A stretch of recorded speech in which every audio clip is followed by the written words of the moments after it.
this evening's masterclass. I know that some of you will be watching on catch up, but if you've joined us live as well, then thank you very much. So what we're talking about today is choosing our business path. So whether we should be trading as a sole trader or a limited company. Yeah, there's all sorts of information and myths and things that we'll be talking about as we go, but just a little bit of housekeeping. Just to let you know who we are if you've not come across us before. So we are Pink Pig Financials. This is our founder, Cheryl. This is me. And this is the rest of the team. This was from a team day earlier in the year. We are a team of accountants, or an accounting firm, I should say. We're not all accountants, but we are really, really passionate about making the accounting process simple, helping business owners understand why they're doing what they're doing, why they're advised in certain ways, and feeling really confident in their business, that it is working for them, that it's the most tax efficient it can be, and that they're getting the most out of it, basically. So yeah, that's us. What we're talking about today, obviously, is sole trader versus limited company. So I guess the first question is, why does it matter? And for anyone who's joining as we go, just to remind you, there is a chat box, so feel free to pop your name, where you're from, who you are, in the box, and any questions that pop up as well. So why does it matter? As we will go on to see, there are a lot of different factors to consider. Oh, if we can be muted, that'd be great. Thank you. And there are, all those factors are based on your individual circumstances. And different reasons will be more important to you than to someone else as to why you've made that choice. So I won't do too many spoilers, because we are going to go on to talk about it. But we're talking about things like the industry that you work in, the perception that your clients might have of you, or the perception that others in the industry have of you. What are your future goals? What's the end goal for the business? How is your family and personal life situation? And we'll talk about that later, why that's important. And probably the biggest reason that we're all wondering is taxes. The key point is that it does matter. It does matter what you choose, but the reasons that matter to you may be different to the reasons that matter to others, and that is okay. Every business is different. So we really just want to encourage you to take this information, make those decisions based not on what your friends are doing, not on what so-and-so's dad down the pub said you should do, or not what seems easier, but what seems right for you based on everything we're going to talk about. And also, it's really important to keep evaluating this choice, because it might be right now, but in 6 months' time, a year's time, 5 years' time, a different choice might be better for you. So just because you've made a choice, don't feel like you're now stuck with that forever. Okay. First thing to get clear is, what are we actually comparing here? And I'm going to talk about business structure. Now, I know this is not a very exciting phrase, and I'm just going to give you a brief overview. There's loads more we could talk about. We're just going to talk about you. So as a small business owner, you and the business are intrinsically intertwined. I'm not trying to glorify a lack of work-life balance, but let's be realistic. Your business functions because you are functioning, and your life functions because your business is functioning. So if you are not doing too well, your business is going to suffer. And if your business isn't doing too well, parts of you will suffer also. So all we're talking about is you, the immediate maybe business partners that you have, the support that you have in your family to run your business. That's who we're thinking about today. The structure then is, how are you and your business legally bound to each other and legally recognized? So if you're a sole trader, there's no distinction between you and your business. You are one and the same in the eyes of HMRC. That means that any money that the business makes, you make. Any assets that the business owns, you own. Any debt that the business has, you have. You are one and the same. If you are instead operating as the director of a limited company, you've separated yourself into two different entities. The company is its own legal entity, and you may well be the only director and a 100% shareholder. But even if that's the case, you are no longer legally the same as your limited company. What this means is the money the business makes is not yours straight away. Don't panic. It will be yours. The assets that the business owns are not your assets. But also the debts and liabilities that the business has do not fall personally onto you. Please, now don't just switch off because we've started using words like assets and liabilities. We're not going to go into a load of accounting jargon. Very simply, an asset is something that adds value to your business, whereas a liability takes away value. So, for example, you've bought yourself a new laptop, the business owns it, that's an asset. The money you have in the bank, that's an asset. However, if you have a business loan or you owe money to investors, these are your liabilities. So this is the first main thing to think about. If you're a sole trader, you own all the assets, but you're also bearing the responsibility of any liabilities. As the director of your limited company, you are a step away from that. You're somewhat protected from being personally responsible from your liabilities, but you do not also have full ownership of all of the money and all of the assets in the business. Okay, so let's just break that down. As a sole trader, there's no legal distinction between you and your business, whereas as a limited company, there is.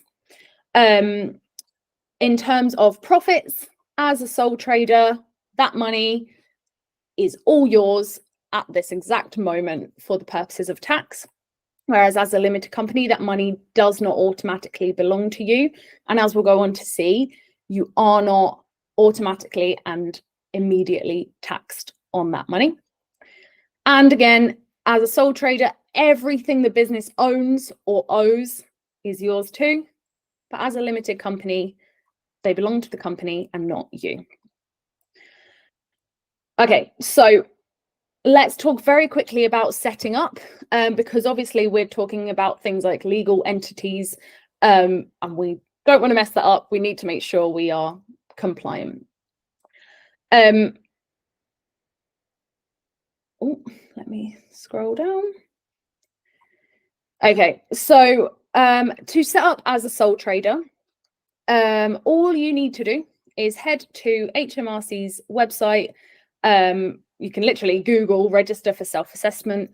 You'll follow the link to HMRC's official page, make sure it's official, set up an online account and follow through the questions.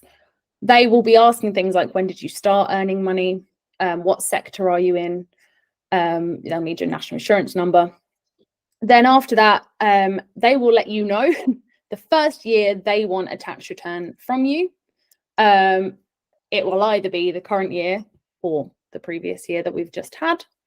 And they will also send out to you what is known as a UTR, which is a unique taxpayer reference.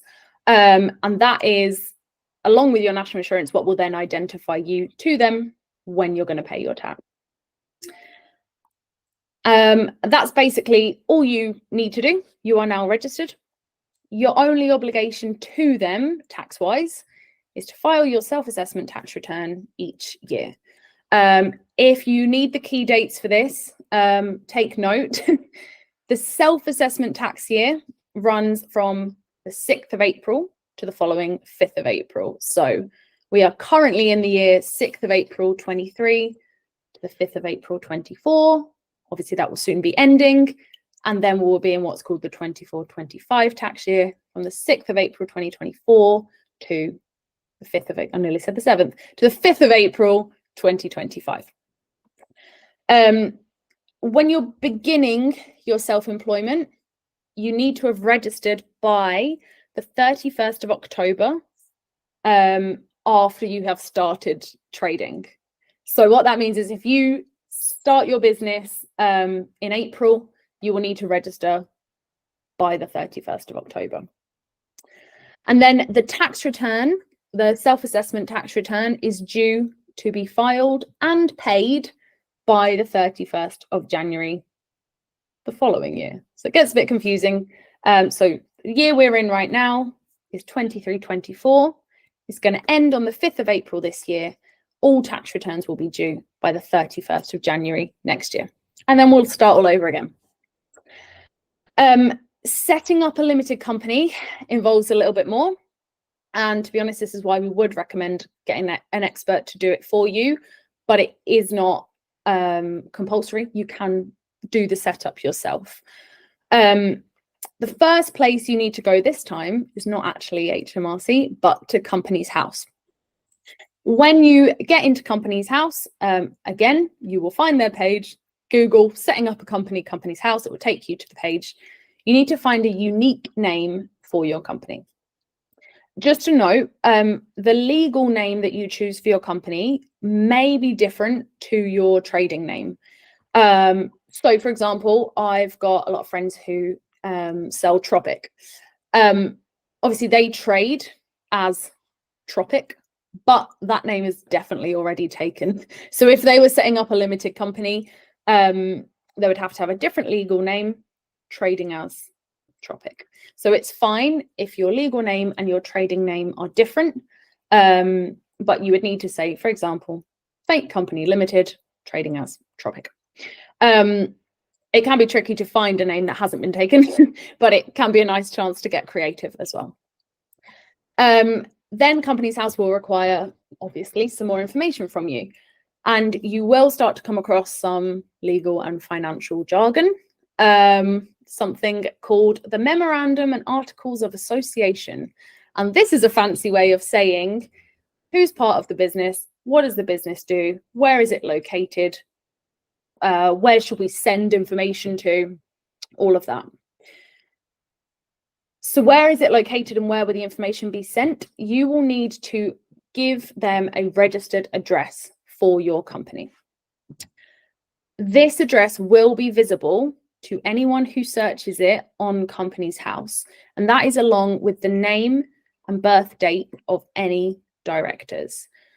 So many people do choose to use a registered address service as opposed to putting their personal address on there for obvious reasons. But you can use your personal address, but people would be able to find it. Then obviously, like I said, we need the information for any directors or shareholders. In many cases, you're probably going to be the only director and the only shareholder. And I want to keep you awake. So we're not going to go into all the details now about appointing directors and shareholders and all of that. But here's what you need to know. Directors manage the company, but shareholders own the company. So quick example, let's say a husband and wife. The wife has a business. She's got a limited company. She is the sole director and she owns 50% of the shares, but she's given 50% of the shares to her husband so that he can get some of the money from the business as well. And we'll talk about the tax effectiveness of that later.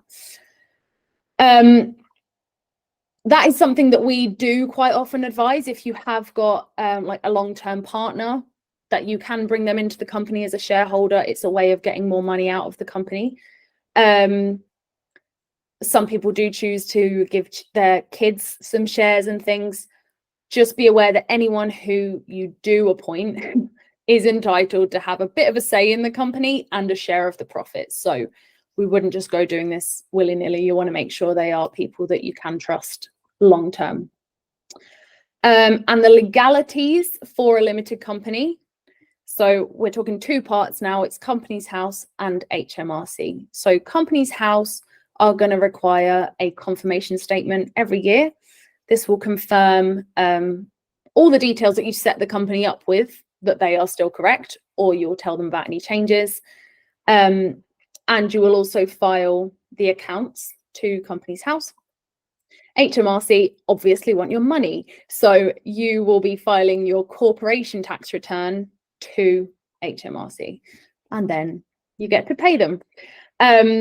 If you are working with an accountant, they should take care of both of those things as part of your year-end accounts service. It's also worth noting that any shareholders, so if you do choose to bring friends or family members in as well, if they're receiving dividends, they will also need to submit a self-assessment tax return, even if they are employed. Obviously, it's additional income that HMRC needs to know about. Cool. So that's set up. Let's get into how you're going to decide. So I'll just take a little pause for you to look at these questions and just have a think about it. I mean, if you're watching the catch up, just literally pause and have a think. If you're here live, maybe take a picture, take some notes. These will be things to think about afterwards with all the information that we're going to go through, and it will help you make your decision. So as we've alluded to, it's not always a case of where will I pay less tax? Doesn't always work quite that simply. So here's the things to think about. And I'm just going to have a sip. So first consideration is this your side hustle? And will it always be? And if the answer is yes, by the way, don't feel bad. If you're happy with your employment and your current career, but you're just doing something else on the side, that's absolutely fine. Are you going to keep that employment that you've got? How much are you making in that employment? And again, this is basically to distribute your earnings in the most tax efficient way. What are your goals in the next year, 3 years, 5 years? And do you have an end goal? And just a little nugget here, that doesn't have to be taking over the world. You don't have to be the next member of Dragon's Den in 3 years' time because you've made multi-millions. Your end goal might just be, I want to be my own boss, pay my own bills. And that's just as valid, but you need to know what is your end goal because it will make a difference. Will you be looking to sell the business eventually? I don't know if we're talking about retirement or sooner than that. Is it going to be like a family business? Do you have kids or other relatives that you'd like to pass it on to? As we've spoken about before, debts. Are you going to be buying things on finance? Are you going to be looking for investment? That's a consideration as well. This one's quite important. Will you be making losses? Obviously, eventually we want to make a profit, but lots of businesses, as they start up, do have a lot of costs and start making a loss for the first few years. And that is a consideration. And then who are your clients? Who are you looking to be working with? What is their view on it? And so it might seem like a random kind of bunch of questions, but like we said, take a note of that. Have a think about you individually. Don't worry about what other people are doing. But all of these will impact on the choice that you make. And some of them may be a bigger consideration than others. Some of them may not apply to you. But these are the things that we think are really worth thinking about. Yeah, so hopefully you have made a note of that or taken a picture. And we will now talk about why these things are worth considering. So the first thing we're going to consider is debt and investment. Let's start talking about the money. Mentioned multiple times, one key difference between sole trading or a limited company is who is legally responsible. And obviously, if you're going to be owing money to people, that's quite important. So you might be taking on a business loan. You might be purchasing things on finance. You might need a vehicle for the business. You might need machinery to run the business. you'll want to think about, am I happy to take that debt on personally? Or do I want to take a step away from that? And it isn't to scaremonger you, because debt isn't always a bad thing. Most of us have credit cards, a mortgage, we might have cars on finance. So having debt in itself isn't bad. But just think about, if things don't necessarily go to plan, how am I going to feel about personally having this debt on me?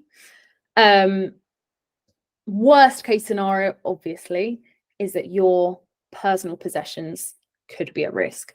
Now, we really hope that doesn't happen, and it is very, rare that these things do escalate that much. But if you do have a business where you do need a lot of investment or a lot of capital to start with, and you're going to be taking loans, then that might be a really good idea to step away from that responsibility. Similarly, but maybe slightly more positively, if you are seeking investment, many lenders will see limited companies as a more viable option for funding. Obviously, your accounts are kind of there for them to see. They will have visibility in them. So that greater degree of transparency can help people feel more safe investing. And it's not just going directly into someone's personal bank account, essentially. It's not impossible to get finance as a sole trader, but it is a consideration.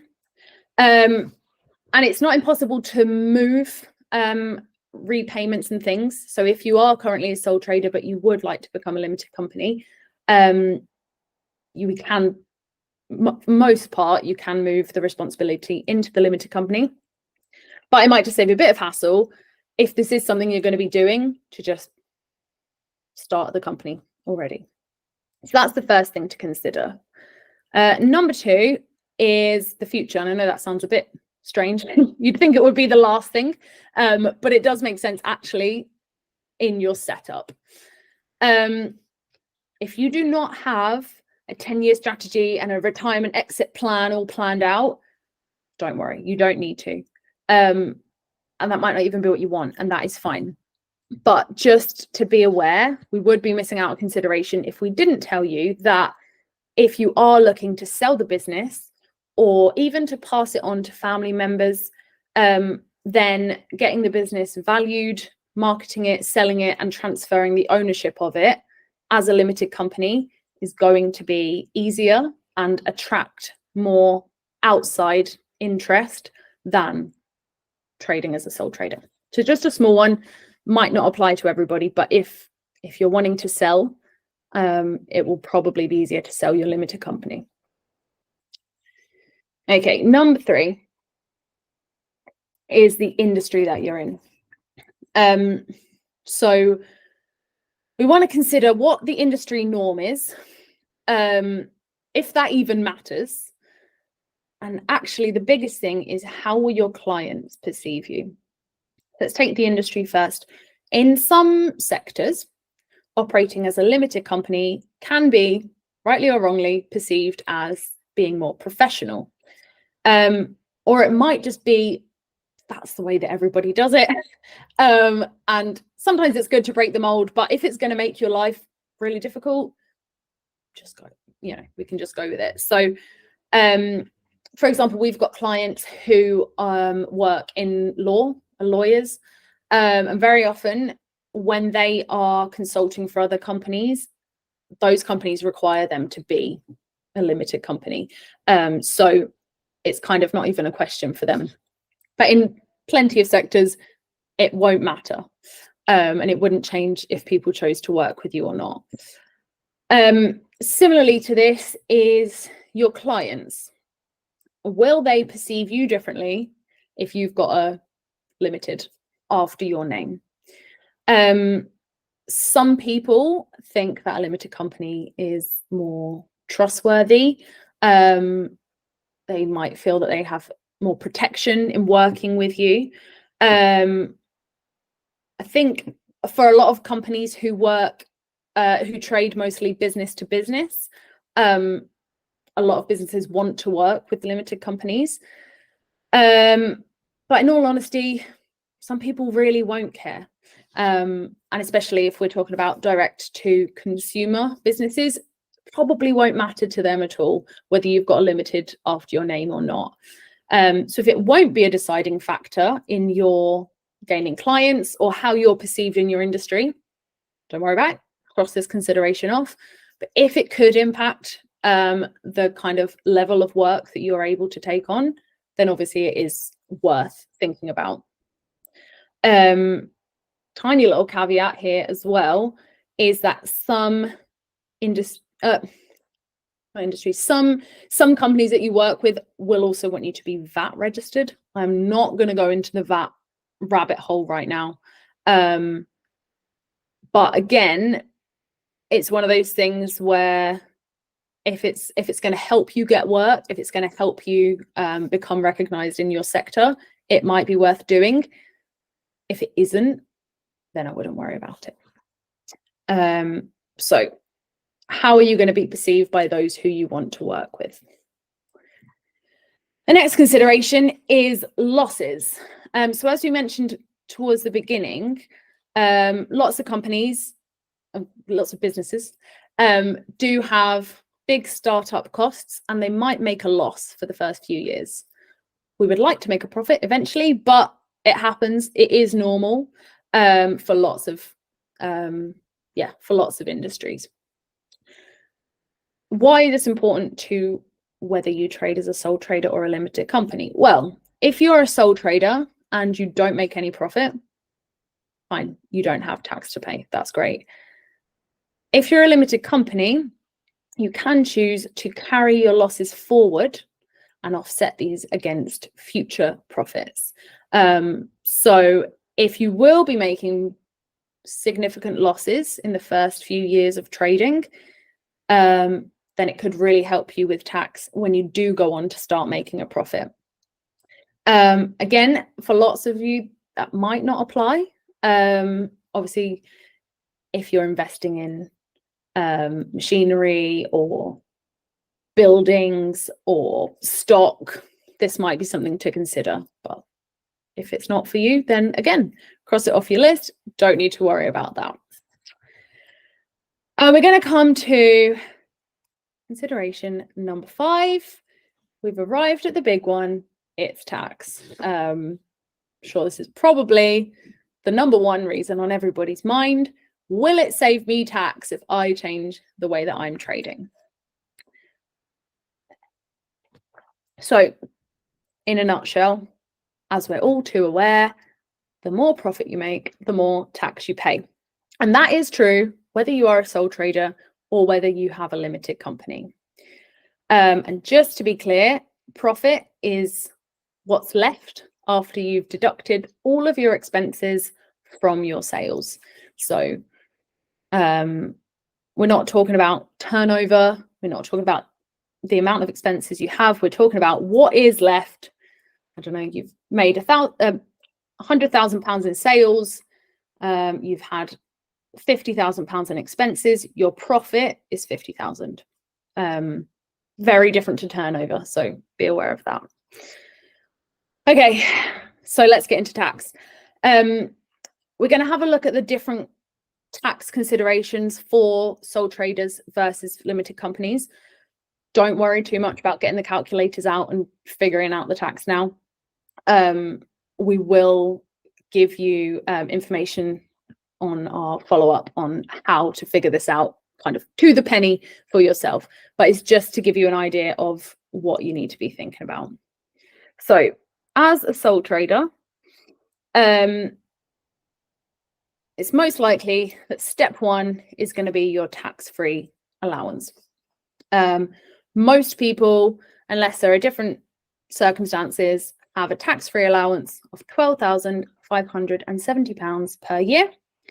And that means your first £12,570 of profit is going to be tax-free. And really simply, anything above that, you're going to be paying 20% tax on. If you start doing really well and make more than 50,000 in profit, this rate will increase, and it can increase up to 45%. And it can increase so much that you lose your tax-free allowance. Spoiler, if you are, way up on this end, definitely, I think you need to be a limited company. But if you're in the 20% tax bracket, just be aware your first £12,570 is tax-free, 20% tax on everything above that. Now, what lots of people do forget, and it comes as a little nasty shock on a tax return, is your national insurance contributions. You see so many people putting away 20% for their tax and forgetting that they've also got, well, it was 13%, wasn't it? That has dropped, but it is a hefty extra, your national insurance contributions. So you'll have heard of different classes of national insurance. So class 1 is what is paid by an employee through payroll. So this is important if you're employed as well as sole trading, and you pay your national insurance contributions through your employment, then you may not have any more to make. But if sole trading is your only source of income or your much larger source of income, then you will most likely have national insurance contributions to pay. Once again, and actually I just want to caveat this, if this sounds slightly weird, this is changing quite dramatically from the 6th of April this year. So what I'm talking about is what's coming from the 6th of April this year. We're dropping class 2 national insurance, and class 4 national insurance, don't know what happened to class 3. Class 4 is dropping down to 8%. So essentially, you're paying 28% with your tax and your national insurance. So the national insurance threshold is also £12,570.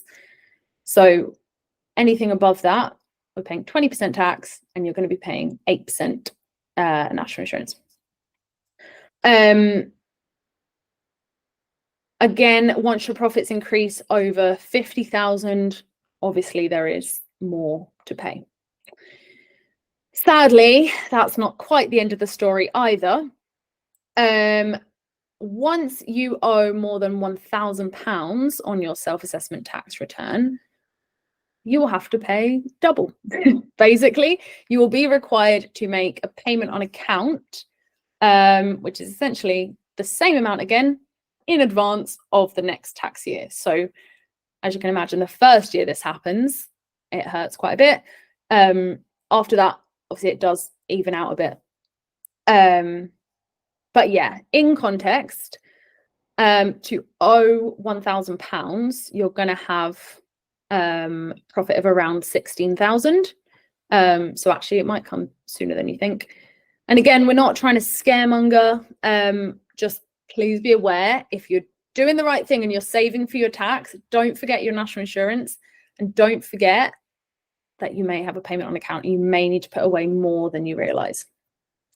And at this point, you might be thinking, this sounds terrible. I don't want to do this. So park this thought and let's look at the limited company version of tax. So as a limited company, you do not have a tax-free threshold. The limited company does not have a tax-free, that's really hard to say, tax-free threshold. So any profits are being taxed. Profits under 50,000 are taxed at 19%, and there is basically a sliding scale up to a maximum 25%, depending on how much profit you made. So straight away, you're probably thinking, well, that sounds better than 45% that I saw on the sole trader slide.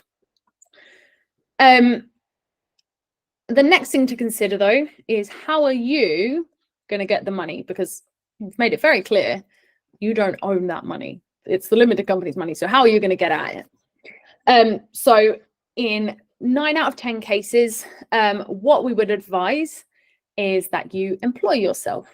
So you pay yourself through payroll in your limited company your tax-free allowance. So that's £12,570 per year. That obviously gets you your tax-free money straight away. Another benefit is that it reduces the company's taxable profit by £12,570. So in tax terms, depending on where you're falling, that will save you anywhere between £2,000 and £3,000 in tax, paying yourself through the limited company. £12,000, not quite enough to live on though, is it? So what comes next is dividends. Now, dividends are available to you from the profit after tax. So your limited company is paying tax on its profits. So essentially, here's your profit. Let's take 19% away. What's left? That's your dividends. So again, as of the 24-25 tax year, you can have £500 tax-free in dividends. After that, again, up to the earnings of £50,000, you're going to pay 8.75% tax. And once it goes over 50, it's 33.75% tax. So obviously, as you can see, your actual personal tax in this situation could be a lot lower if we're looking at 8% as opposed to 20%. But you've paid profit, if you've paid tax on the profit first. Again, we're bringing in what we talked about earlier as well, is that you could give shares to other people. So a partner, close friends, parents, kids, whatever, they could be given some shares in your company and also issued dividends. So let's take a really basic example. You and your partner, if you are 50% shareholders each, then instead of you paying tax on all of the dividends, and for example, it might take you into a higher tax bracket, you can split them between the two of you and both pay the lower rate of tax. Again, we don't want to just invite anybody into our company, but if there is someone that you could share that with, then you could both take dividends and pay a lower rate of tax. Okay, so that's a lot of numbers probably swirling around. Let's see it in action. I'm sorry, this doesn't look very good. I could not for the life of me get my Excel spreadsheet into here looking nice, so I literally just had to take a picture of it. But let's just do a really quick comparison. And again, this is the rates as of the 24-25 year. So let's say you've made profit of £25,000. If you are self-employed sole trader, tax-free allowance, great. So what is taxable is £12,430. So you've got your 20% tax, you've got your class 4 national insurance contributions, meaning that your total tax will be £3,480.40, apparently. But you're also going to owe that again as your payment on account. So that cash might be in your bank for a while, but 6 months later, you will need to pay it. So technically that cash isn't really yours. So what you're taking home is your tax-free allowance minus your tax and your payment on account. So you've got, of your 25,000 profit, about 18,000 in your cash in your bank. Now, if you're a limited company and you paid yourself your tax-free salary, the profit would straight away decrease to 12,430. Your 19% corporation tax on that is 2,361.70. So that leaves dividends after tax available to you of 10,000. And the dividend tax at only 8.75% is much lower, meaning that you've not crossed £1,000, so you do not have to make a payment on account. The total tax due isn't massively less, a few £100s, but the actual cash available to you is quite different because that payment on account isn't there. So you can see you made a small tax saving, but the actual additional cash is quite hefty. Again, if you had, imagine if you had someone else that you were employing. So if you were employing your partner as well and paying them a salary, might be almost no tax to pay. But yeah, we've got this calculator that we will speak with you about later. It's worth plugging the numbers in. Obviously, as you can see, if the profits are a lot lower, it's worth being a sole trader from a tax point of view only. If the profits are higher, it's worth being a limited company, but it is interesting to kind of see it like this. Final piece of the taxation puzzle then is, right at the start, we asked if this is your side hustle. We might have a double hustle. You might have different things going on. Again, this is like a blanket piece of advice, but we need to look at your individual circumstances. And this is quite important. If you're running a side hustle and you are currently being paid through payroll, paying tax and national insurance contributions, that tax-free allowance is probably already gone on your PAYE role. So what's taxable as a sole trader is going to increase quite a lot. Whereas if you set up as a limited company, if you don't need all that extra cash, you don't need to take the dividends. You can choose essentially what to pay yourself. So if you're making enough in your employment, but you do have a side hustle going on, setting up a limited company, paying the corporation tax, but leaving, in this example, £10,000 in there to build up for when you do this full time, or to make a pension contribution, or I don't know, to do other things with, to invest in more things for the business. You can essentially choose when and how much tax you are paying, if that makes sense. But this is why it's really important to check these things throughout the year. And it is such an individual thing. And you do need to find that balance for your individual circumstances. I can't remember if there was anything else. No. Oh, so again, sometimes we see clients do this where they know that in a few years' time, they're going to be wanting to get a mortgage. So they might choose to keep their earnings low for a few years, not take all the dividends. And then when it comes to getting the mortgage, the money that's been left in the business, they can take more. You will pay a bit more tax, but your earnings will look healthier for getting a mortgage. So very, very individualized choice. Okay, that was a lot of numbers. So let's talk about something a bit nicer, sharing the love. As we've said, you can choose to share part of your business with those close to you. So if you took that £10,000 dividend and both took £5,000 of that, obviously your tax for you and the other person are both going to be lower.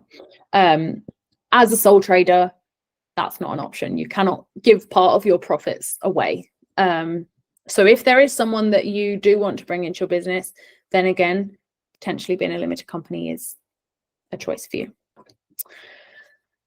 And that is the 6 main things that we look at when making this decision with clients. But there are just a few little myths that we need to bust. Because, well, in all things in business, we get so many opinions, and we might end up making choices based on information someone else has given us, and it may not be correct. So 5 quick myths to bust for you. Number 1 is VAT. Lots of people come to us thinking that if they have a limited company, they have to be registered for VAT. That's not the case. You need to be registered for VAT if you cross the threshold. Now, again, as of April 2024, this is changing. So that threshold is going to be £90,000 turnover, not profit, in a rolling 12 months. I know that's not the easiest thing to get your head around, but you need to have made in sales £90,000 in the last 12 months. At that point, it is an obligation for you to register for VAT, whether you're a sole trader or whether you're a limited company, and regardless of what the profit is on that. Lower than that, you can choose to register for VAT, but it is not a requirement, and it is not a requirement to operate as a limited company to register for VAT. The next one is payroll. If you want to employ someone, you do not need to be a limited company. So you can, as a sole trader, run a payroll scheme, have employees, or have, if you're in the building industry, have CIS subcontractors. The difference is, as a sole trader, you will not be one of those employees. Whereas in a limited company, most likely you will choose to have yourself as an employee. The next one is personal information that's available. We did cover it earlier, but just to let you know that the information that is stored on Companies House, which anyone can see, is your full name, your nationality, your country of residence, your date of birth. Your address is only public if you choose to use your address as the business address. If you use a registered address, all anyone will know is the country that you live in. They won't know your actual address. Next one, again, just to be clear, we were talking a lot about debts and liabilities. You're not completely 100% of the time free from the liabilities just because you run a limited company. There is always fine print. So when you're taking on a debt, please use a financial advisor, speak to your accountant before taking on a debt. Some debts or some loans, let's say some finance purchases, require a personal guarantee. So if you put your personal guarantee on it, you are still personally liable. And if you do anything fraudulent or illegal, there will be consequences, and you are not protected just because there was a limited company in the way. And the last one is, as a sole trader, I don't need an accountant, but as a limited company, I do need an accountant. Those are both true and not true. Whoever you are, if you want to prepare and file your tax returns and accounts yourself, go ahead. But the reason that 99.9% of limited companies do work with accountants is because obviously it's fairly complex, and there's a reason that accountants study for years to be able to file accounts. And there is a price for peace of mind, but knowing that someone else has dealt with it, put their name to those accounts should anything ever come of it. And as a sole trader, lots of people think I don't need an accountant, and that's true. You can file your tax return as a sole trader, and in terms of the volume of information that you're filing, yes, it is less than limited company accounts, but you still need to be clued up on what is allowable and what isn't for tax purposes. You need to know what your assets and liabilities are. You need to know what you can claim for your use of home and travel costs and things. And you can find all this out, but obviously if you file your own tax or accounts, you're liable. If someone else has done that for you and they are accredited accountant, then they are liable for what they have filed, for the most part, based on the information you've given them. Obviously, there's a massive rabbit hole of all the other reasons why you would need an accountant, other than just to file your tax returns and accounts for you. I won't go into that, but obviously just visit our website and you will find out all the other things that an accountant can do for you. And that is pretty much that. But let's be real. Half the reason we come to these things is because we've been told there'll be freebies. So probably not this evening, because I'm probably going to curl up with a hot chocolate and some mini eggs. But tomorrow in your inbox will be a copy of this recording, along with the questions and things that we've mentioned that you should consider, as well as a free copy of our ultimate guide to starting a business, which, as the name suggests, is full of all the things you need to know when starting up your business, whether that's literally from day one or as you are moving into a growth period. And the other thing, if you scan this QR code, I did check it earlier, hopefully it works. If following this, you do want to have a chat and discuss your options with us and decide to work with us, we will give you a free growth strategy session. And this QR code basically takes you to the page that has all the information about that. So our growth strategy session is a 2-hour deep dive into what we call the 7 ways to grow framework. Spoilers, it's not just going to be you need to work more. In fact, it's very rarely you need to work more. There are so many different ways to grow and increase what you're getting from your business. So it's a 2-hour kind of deep dive session into your business to find out those things for you. So yeah, that QR code hopefully works for you to find out more. And that is that. So if anyone has any questions, please do feel free either to speak out now, put something in the chat box. Just in a little disclaimer, I'm not just going to spout nonsense if I don't know an answer. So if you have a question, I can't answer it right now, I will be in touch. But if you've got any questions, feel free to let us know. Other than that, thank you very much for coming. We hope it was informative. No, it was a bit of probably an information dump. So obviously that we will be following up with all the key things that you need to know. And yeah, other than that, I hope you enjoy your evening or whatever time of day it is that you are currently watching this. And thank you so much for coming. And that is that. And I'm just going to put it back to the QR code in case you need that. Cool. And now I'm going to stop recording if I know how. There we go.